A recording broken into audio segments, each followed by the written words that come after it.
I Hear America Singing by Walt Whitman. I hear America singing, the varied carols I hear, those of mechanics, each one singing his as it should be, blithe and strong, the carpenter singing his as he measures his plank or beam, the mason singing his as he makes ready for work or leaves off work, the boatman singing what belongs to him in his boat, the deckhand singing on the steamboat deck, the shoemaker singing as he sits on his bench, the hatter singing as he stands, the woodcutter's song, the ploughboy's on his way in the morning, or at noon intermission or at sundown, the delicious singing of the mother or of the young wife at work, or of the girl sewing or washing, each singing what belongs to him or her and to none else, the day what belongs to the day. At night the party of young fellows, robust, friendly, singing with open mouths their strong, melodious songs.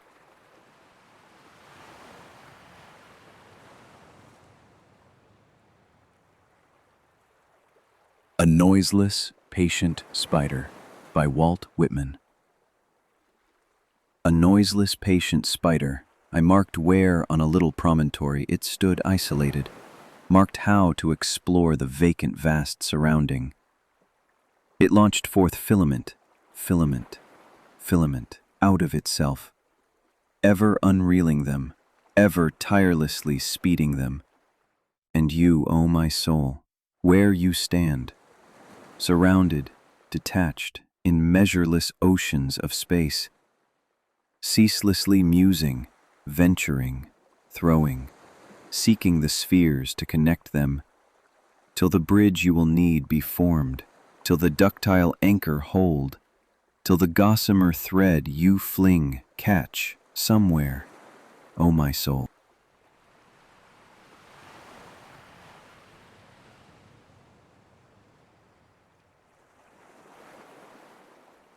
When I Heard the Learned Astronomer by Walt Whitman. When I heard the learned astronomer, when the proofs, the figures, were ranged in columns before me, when I was shown the charts and diagrams to add, divide, and measure them, when I, sitting, heard the astronomer, where he lectured, with much applause, in the lecture room, how soon unaccountable I became tired and sick, till rising and gliding out, I wandered off by myself in the mystical moist night air, and from time to time looked up in perfect silence at the stars.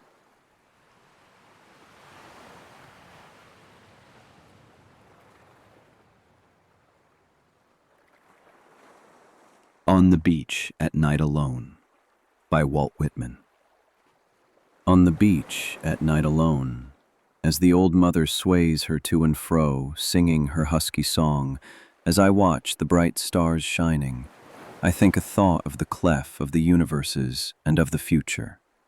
A vast similitude interlocks all spheres, grown, ungrown, small, large, suns, moons, planets, all distances of place, however wide, all distances of time, all inanimate forms, all souls, all living bodies, though they be ever so different or in different worlds, all gaseous, watery, vegetable, mineral processes, the fishes, the brutes, all nations, colors, barbarisms, civilizations, languages, all identities that have existed or may exist on this globe or any globe, all lives and deaths, all of the past, present, future. This vast similitude spans them, and always has spanned, and shall forever span them, and compactly hold and enclose them.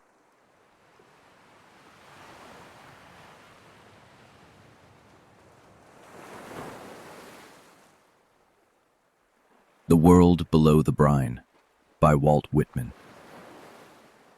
The world below the brine, forests at the bottom of the sea, the branches and leaves, sea lettuce, vast lichens, strange flowers and seeds, the thick tangle, openings, and pink turf, different colors, pale gray and green, purple, white, and gold, the play of light through the water, dumb swimmers there among the rocks, coral, gluten, grass, rushes, and the aliment of the swimmers, sluggish existences grazing there, suspended or slowly crawling close to the bottom, the sperm whale at the surface, blowing air and spray, or disporting with his flukes, the leaden-eyed shark, the walrus, the turtle, the hairy sea leopard, and the stingray.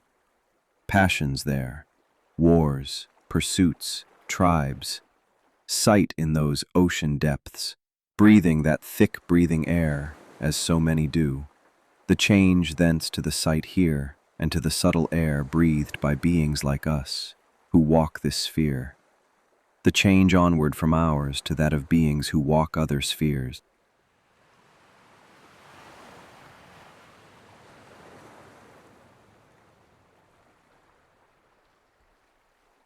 Song of Myself, 1892 version, 1 through 15, by Walt Whitman. 1. I celebrate myself and sing myself, and what I assume you shall assume, for every atom belonging to me as good belongs to you.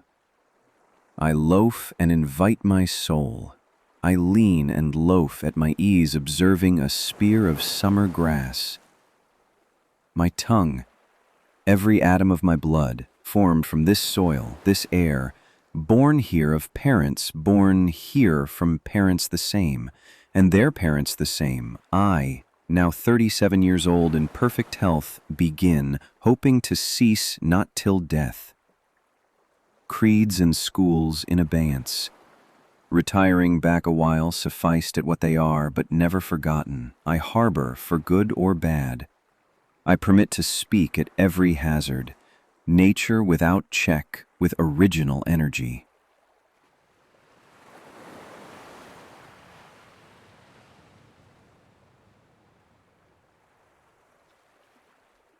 Two. Houses and rooms are full of perfumes. The shelves are crowded with perfumes. I breathe the fragrance myself, and know it and like it. The distillation would intoxicate me also, but I shall not let it. The atmosphere is not a perfume. It has no taste of the distillation. It is odorless. It is for my mouth forever. I am in love with it. I will go to the bank by the wood and become undisguised and naked. I am mad for it to be in contact with me. The smoke of my own breath, echoes, ripples, buzzed whispers, love root, silk thread, crotch and vine, my respiration and inspiration, the beating of my heart, the passing of blood and air through my lungs, the sniff of green leaves and dry leaves, and of the shore and dark-colored sea rocks, and of hay in the barn. The sound of the belched words of my voice, loosed to the eddies of the wind. A few light kisses, a few embraces, a reaching around of arms, the play of shine and shade on the trees as the supple boughs wag. The delight alone, or in the rush of the streets, or along the fields and hillsides. The feeling of health. The full noon trill, the song of me rising from bed and meeting the sun. Have you reckoned 1,000 acres much? Have you reckoned the earth much? Have you practiced so long to learn to read? Have you felt so proud to get at the meaning of poems? Stop this day and night with me, and you shall possess the origin of all poems. You shall possess the good of the earth and sun. There are millions of suns left. You shall no longer take things at second or third hand, nor look through the eyes of the dead, nor feed on the specters in books. You shall not look through my eyes either, nor take things from me. You shall listen to all sides and filter them from yourself.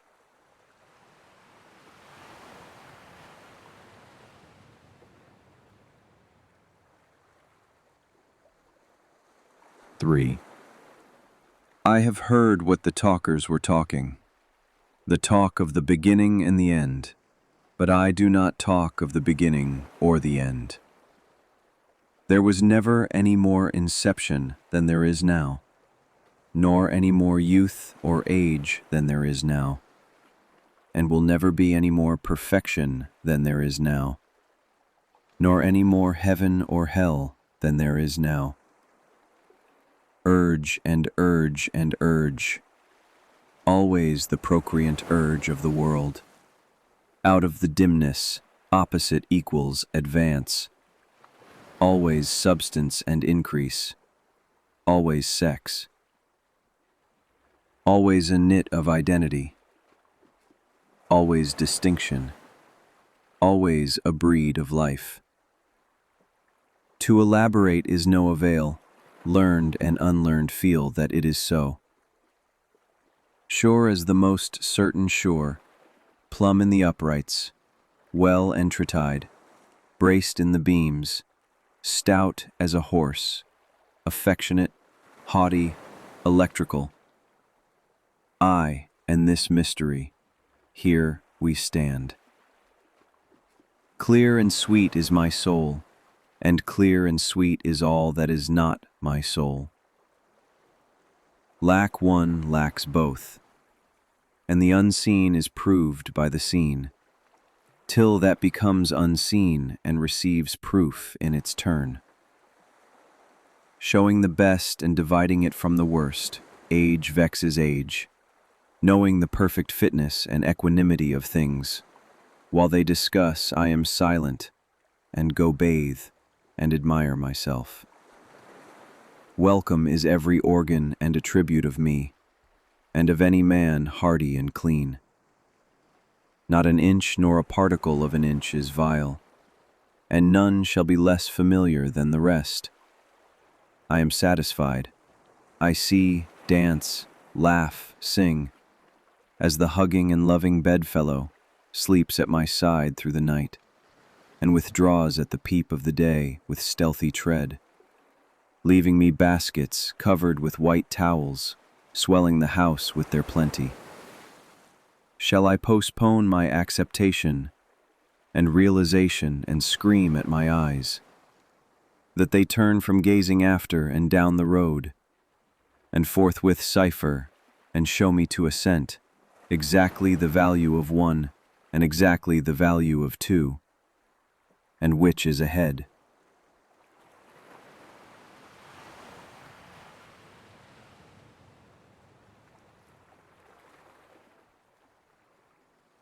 Four.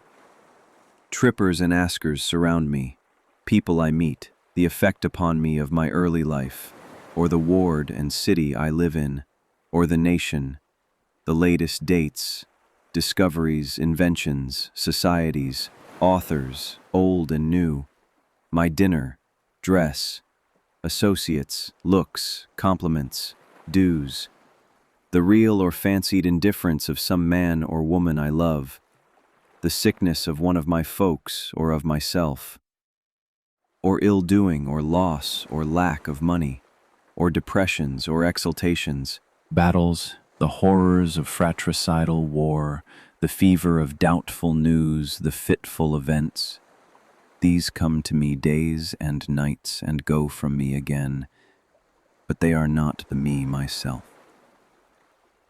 Apart from the pulling and hauling stands what I am, stands amused, complacent, compassionating, idle, unitary, looks down, is erect, or bends an arm on an impalpable certain rest, looking with side-curved head, curious what will come next, both in and out of the game, and watching and wondering at it. Backward I see in my own days where I sweated through fog with linguists and contenders. I have no mockings or arguments. I witness and wait.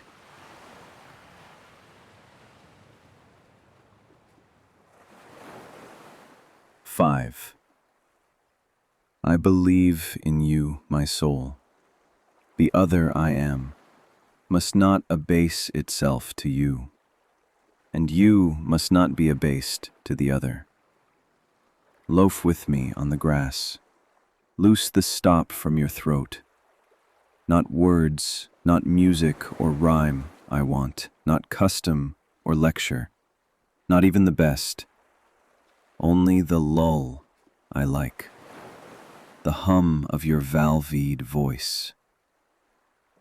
I mind how once we lay such a transparent summer morning, how you settled your head athwart my hips and gently turned over upon me, and parted the shirt from my bosom bone, and plunged your tongue to my bare stripped heart, and reached till you felt my beard, and reached till you held my feet. Swiftly arose and spread around me the peace and knowledge that pass all the argument of the earth. And I know that the hand of God is the promise of my own. And I know that the Spirit of God is the brother of my own. And that all the men ever born are also my brothers, and the women my sisters and lovers, and that a kelson of the creation is love, and limitless are leaves stiff or drooping in the fields, and brown ants in the little wells beneath them, and mossy scabs of the worm fence, heaped stones, elder, mullein, and pokeweed.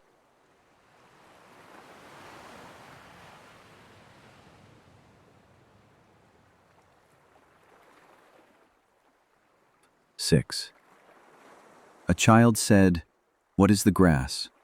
fetching it to me with full hands. How could I answer the child? I do not know what it is, any more than he.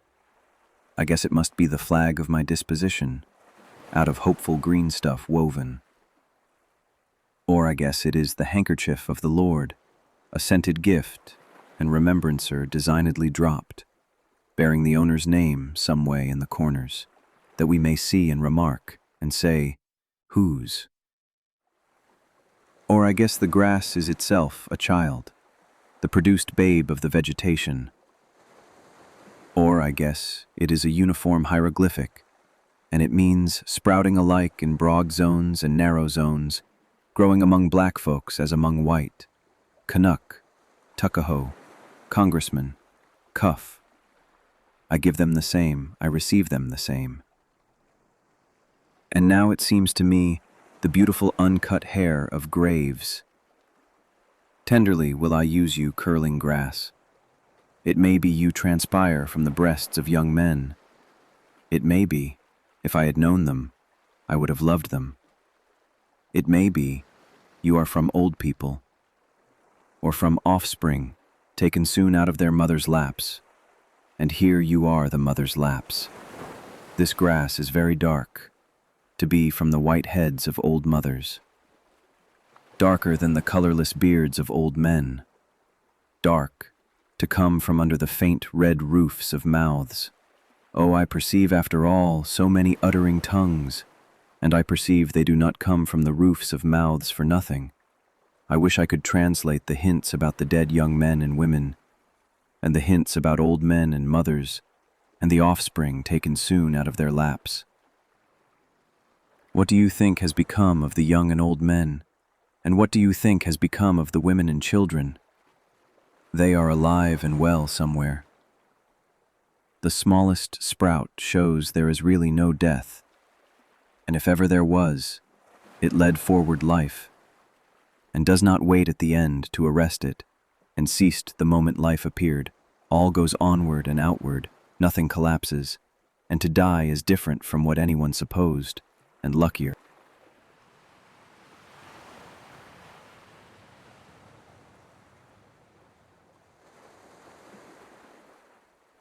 7.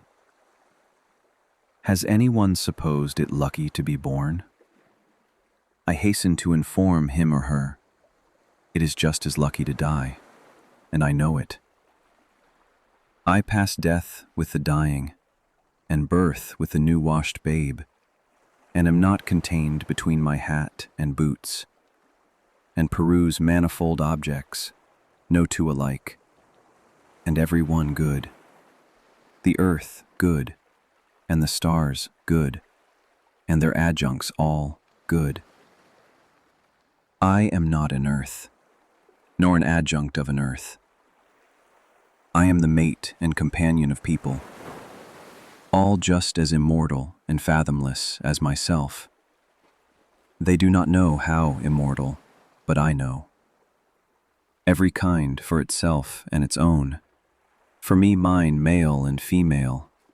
For me those that have been boys and that love women.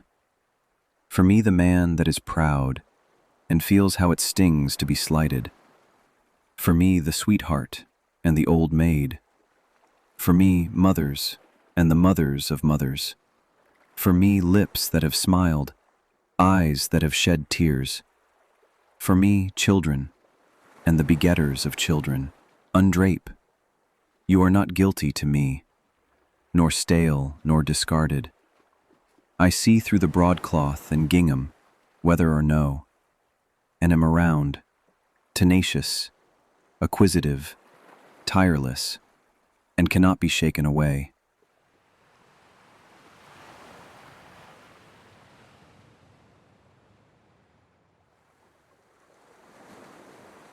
Eight.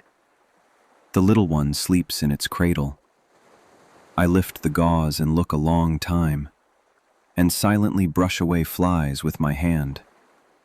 The youngster and the red-faced girl turn aside up the bushy hill. I peeringly view them from the top. The suicide sprawls on the bloody floor of the bedroom. I witness the corpse with its dabbled hair. I note where the pistol has fallen. The blab of the pave, tires of carts, slough of boot soles, talk of the promenaders, the heavy omnibus, the driver with his interrogating thumb, the clank of the shod horses on the granite floor, the snowsleighs, clinking, shouted jokes, pelts of snowballs, the hurrahs for popular favorites, the fury of roused mobs, the flap of the curtained litter, a sick man inside, borne to the hospital, the meeting of enemies, the sudden oath, the blows and fall, the excited crowd, the policeman with his star, quickly working his passage to the center of the crowd, the impassive stones that receive and return so many echoes. What groans of overfed or half-starved who fall sunstruck or in fits. What exclamations of women taken suddenly who hurry home and give birth to babes. What living and buried speech is always vibrating here. What howls restrained by decorum. Arrests of criminals, slights, adulterous offers made, acceptances, rejections with convex lips. I mind them, or the show or resonance of them. I come and I depart.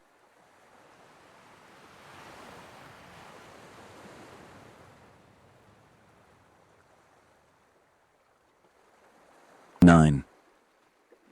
The big doors of the country barn stand open and ready. The dried grass of the harvest time loads the slow-drawn wagon. The clear light plays on the brown, gray, and green, intertinged.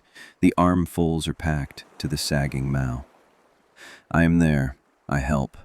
I came stretched atop of the load. I felt its soft jolts, one leg reclined on the other.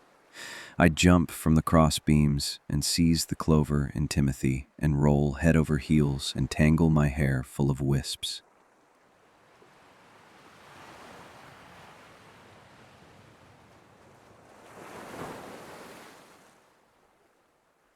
"10. Alone, far in the wilds and mountains, I hunt, wandering amazed at my own lightness and glee. In the late afternoon, choosing a safe spot to pass the night, kindling a fire and broiling the fresh-killed game. Falling asleep on the gathered leaves with my dog and gun by my side. The Yankee clipper is under her sky sails. She cuts the sparkle and scud. My eyes settle the land. I bend at her prow or shout joyously from the deck. The boatmen and clam diggers arose early and stopped for me. I tucked my trouser ends in my boots and went and had a good time. You should have been with us that day round the chowder kettle. I saw the marriage of the trapper in the open air in the far west. The bride was a red girl. Her father and his friends sat near, cross-legged and dumbly smoking. They had moccasins to their feet and large, thick blankets hanging from their shoulders. On a bank lounged the trapper. He was dressed mostly in skins. His luxuriant beard and curls protected his neck. He held his bride by the hand. She had long eyelashes. Her head was bare. Her coarse, straight locks descended upon her voluptuous limbs and reached to her feet. The runaway slave came to my house and stopped outside. I heard his motions, crackling the twigs of the woodpile. Through the swung half-door of the kitchen I saw him limpsy and weak, and went where he sat on a log and led him in and assured him, and brought water and filled a tub for his sweated body and bruised feet, and gave him a room that entered from my own, and gave him some coarse, clean clothes, and remember perfectly well his revolving eyes and his awkwardness, and remember putting plasters on the galls of his neck and ankles. He stayed with me a week before he was recuperated and passed north. I had him sit next me at table. My firelock leaned in the corner.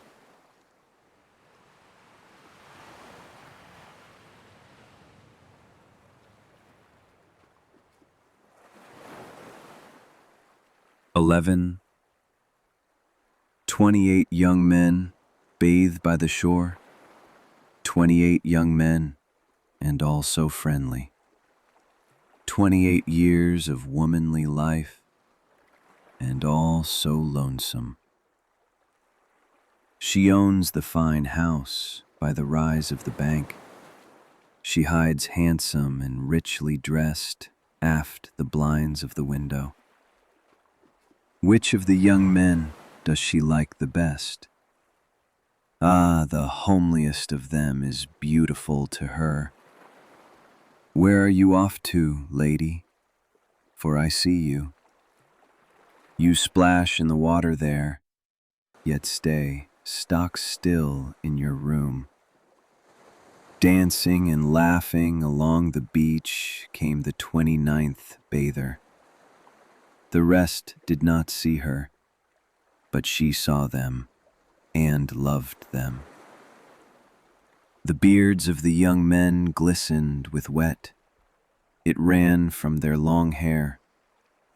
Little streams passed all over their bodies. An unseen hand also passed over their bodies. It descended tremblingly from their temples and ribs. The young men float on their backs. Their white bellies bulge to the sun. They do not ask who seizes fast to them. They do not know who puffs and declines with pendant and bending arch. They do not think whom they souse with spray.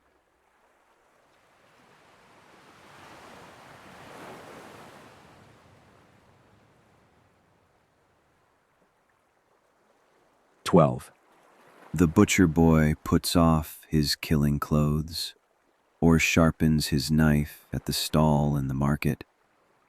I loiter, enjoying his repartee and his shuffle and breakdown. Blacksmiths with grimed and hairy chests environ the anvil. Each has his main sledge. They are all out. There is a great heat in the fire. From the cinder-strewed threshold I follow their movements. The lithe sheer of their waists plays even with their massive arms. Overhand the hammers swing, overhand so slow, overhand so sure. They do not hasten, each man hits in his place.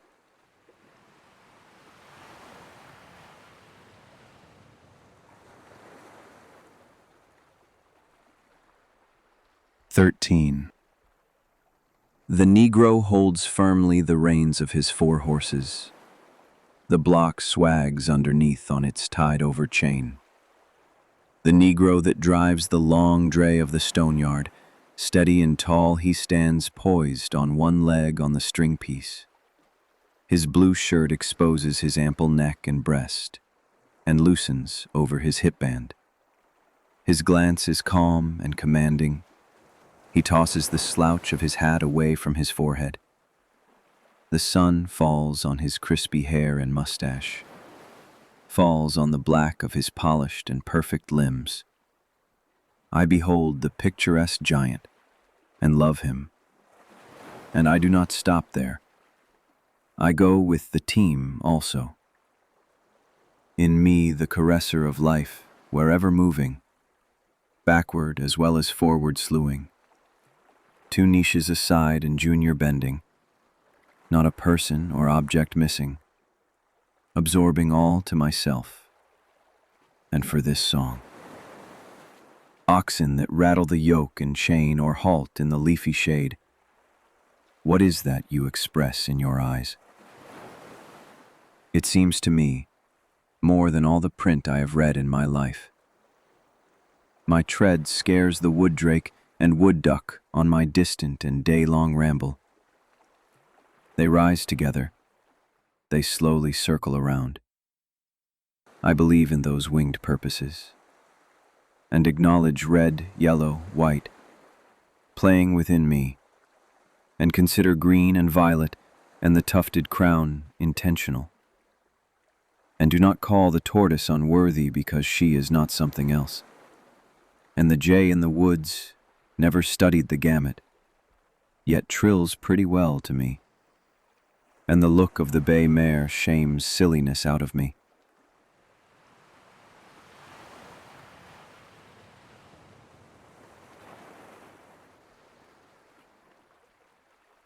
"14. The wild gander leads his flock through the cool night. Ya honk, he says, and sounds it down to me like an invitation. The pert may suppose it meaningless, but I, listening close, find its purpose and place up there toward the wintry sky. The sharp-hoofed moose of the north, the cat on the house sill, the chickadee, the prairie dog, the litter of the grunting sow as they tug at her teats, the brood of the turkey hen, and she with her half-spread wings. I see in them and myself the same old law. The press of my foot to the earth springs 100 affections. They scorn the best I can do to relate them.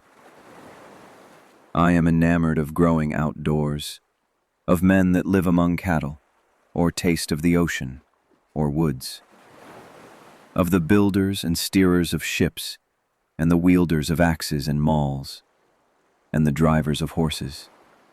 I can eat and sleep with them week in and week out.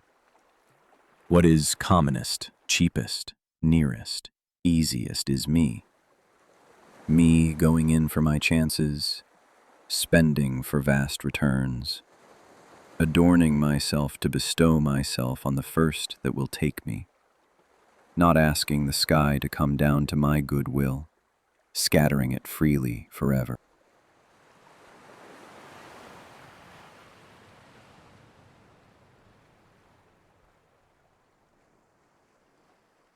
"15. The pure contralto sings in the organ loft. The carpenter dresses his plank. The tongue of his foreplane whistles its wild ascending lisp. The married and unmarried children ride home to their Thanksgiving dinner. The pilot seizes the kingpin. He heaves down with a strong arm. The mate stands braced in the whaleboat. Lance and harpoon are ready. The duck shooter walks by silent and cautious stretches. The deacons are ordained with crossed hands at the altar. The spinning girl retreats and advances to the hum of the big wheel. The farmer stops by the bars as he walks on a first-day loaf and looks at the oats and rye. The lunatic is carried at last to the asylum, a confirmed case. He will never sleep anymore, as he did in the cot in his mother's bedroom. The jaw printer, with gray head and gaunt jaws, works at his case. He turns his quid of tobacco while his eyes blur with the manuscript. The malformed limbs are tied to the surgeon's table. What is removed drops horribly in a pail. The quadroon girl is sold at the auction stand. The drunkard nods by the barroom stove. The machinist rolls up his sleeves. The policeman travels his beat. The gatekeeper marks who pass. The young fellow drives the express wagon. I love him, though I do not know him. The half-breed straps on his light boots to compete in the race. The western turkey shooting draws old and young. Some lean on their rifles, some sit on logs. Out from the crowd steps the marksman, takes his position, levels his piece. The groups of newly come immigrants cover the wharf or levee, as the woolly pates hoe in the sugar field. The overseer views them from his saddle. The bugle calls in the ballroom. The gentlemen run for their partners. The dancers bow to each other. The youth lies awake in the cedar-roofed garret and harks to the musical rain. The wolverine sets traps on the creek that helps fill the Huron. The squaw, wrapped in her yellow hemmed cloth, is offering moccasins and bead bags for sale. The connoisseur peers along the exhibition gallery with half-shut eyes, bent sideways. As the deckhands make fast the steamboat, the plank is thrown for the shore-going passengers. The young sister holds out the skein, while the elder sister winds it off in a ball and stops now and then for the knots. The one-year wife is recovering and happy, having a week ago borne her first child. The clean-haired Yankee girl works with her sewing machine or in the factory or mill. The paving man leans on his two-handed rammer. The reporter's lead flies swiftly over the notebook. The sign painter is lettering with blue and gold. The canal boy trots on the towpath. The bookkeeper counts at his desk. The shoemaker waxes his thread. The conductor beats time for the band, and all the performers follow him. The child is baptized. The convert is making his first professions. The regatta is spread on the bay. The race is begun. How the white sails sparkle. The drover, watching his drove, sings out to them that would stray. The peddler sweats with his pack on his back. The purchaser, higgling about the odd cent. The bride unrumples her white dress. The minute hand of the clock moves slowly. The opium eater reclines with rigid head and just opened lips. The prostitute draggles her shawl. Her bonnet bobs on her tipsy and pimpled neck. The crowd laugh at her blackguard oaths. The men jeer and wink to each other. Miserable, I do not laugh at your oaths, nor jeer you. The president, holding a cabinet council, is surrounded by the great secretaries. On the piazza walk three matrons, stately and friendly, with twined arms.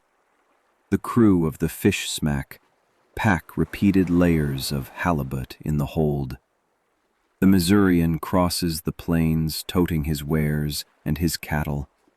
As the fare collector goes through the train, he gives notice by the jingling of loose change. The floormen are laying the floor. The tinners are tinning the roof. The masons are calling for mortar. In single file, each shouldering his hod, pass onward the laborers. Seasons pursuing each other, the indescribable crowd is gathered. It is the 4th of 7th month. What salutes of cannon and small arms! Seasons pursuing each other, the plower plows, the mower mows, and the winter grain falls in the ground. Off on the lakes, the pike fisher watches and waits by the hole in the frozen surface. The stumps stand thick round the clearing. The squatter strikes deep with his axe. Flatboatmen make fast towards dusk near the cottonwood or pecan trees. Coon seekers go through the regions of the Red River, or through those drained by the Tennessee, or through those of the Arkansas. Torches shine in the dark that hangs on the Chattahoochee or Altamaha. Patriarchs sit at supper with sons and great-grandsons around them, in walls of adobe, in canvas tents, rest hunters and trappers after their day's sport. The city sleeps, and the country sleeps.